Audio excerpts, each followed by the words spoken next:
বড় ভাই কচুর মুহি দিয়ে ডাইল ফাঁকাইব আজকে। ডাইল দেখায় কালকে খেলার যায়। হ্যাঁ, ফুটবল খেলা আছে কালকে। কালকে ফুটবল খেলা আছে, ফুটবলও কিনে লইছি। ফুটবল নিজে কিনে লইছি। ফুটবল খেলা হবে।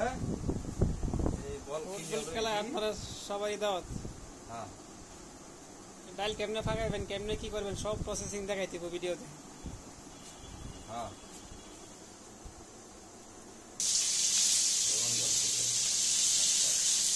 লবণ দিছি, মাত্র লবণ হইলে খাইতে ভালো লাগে। আর যদি বাইঙ্গে ফেলাই লাগে তাহলে এত করা করে লাগবে। ওদের মাছ কি তুমি করতে সব দেখে দিবা।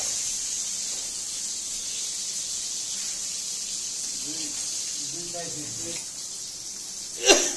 10 বারে গেছে।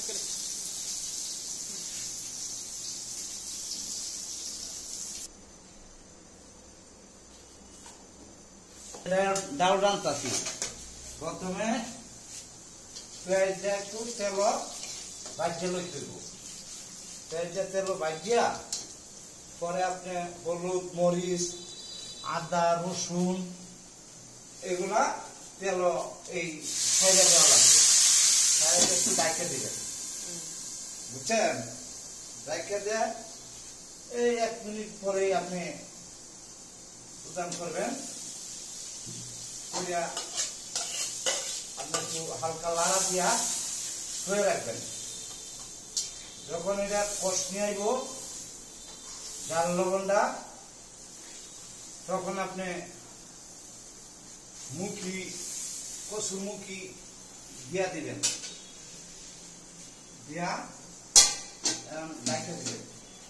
কচুর মুখি বাইঙ্গে দিব না আস্তা দিব? কচুর মুখি তো আমি আমি বান্ধব জাল হইব সিদ্ধ জালে কচুর মুখি ভাঙ্গিয়ে দেব। আর মুখি এটা ভালো ভালো মুখি। ধনিয়া পাতা পরে দিলেও চলবে, আসতে দিলেন। এই দেখেন কম হইতো না? এখানে 5 টাকার ধনিয়া পাতা দিল এক বেলায় চলতেছে। 5 টাকার ধনিয়া পাতা কি দিল? 5 টাকা দিয়ে তখন এক আটি আইব।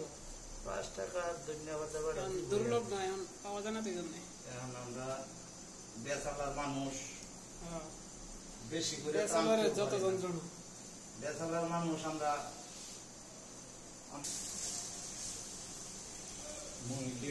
দিতাম দিয়া দিই দোয়া আছে না। মুখি দিয়া দিলাম। মুখি দিয়া পরে মনে করেন যে আপনি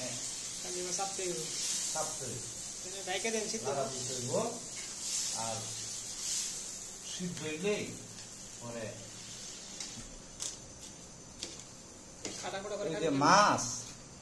মাছ দেয়া দিলেন বাইঙ্গা। আচ্ছা, 2টা দিলাম বাইঙ্গা, সমস্যা নাই, খালে একবেলা খাইতাম। এই যে ডাউলের একটা কালার আছে, এইভাবে আপনি ভালো করে এটা কষায় নেবেন। এখন আপনি আস্তা মাছও দিতে পারবেন। 2 পিস মাছ আমরা ভাঙ্গে দিয়ে দিলাম তরকারিটার সাথে। মাছটা যাতে মিশাল হয়ে গেল, মাছের টেস্ট পাওয়া যাবে ওই কচুর মুখিতে। বুঝছো? জিরা আর আদা বাইটটা দিলে সেই জিরা আর আদা তুমি খাওয়াবো।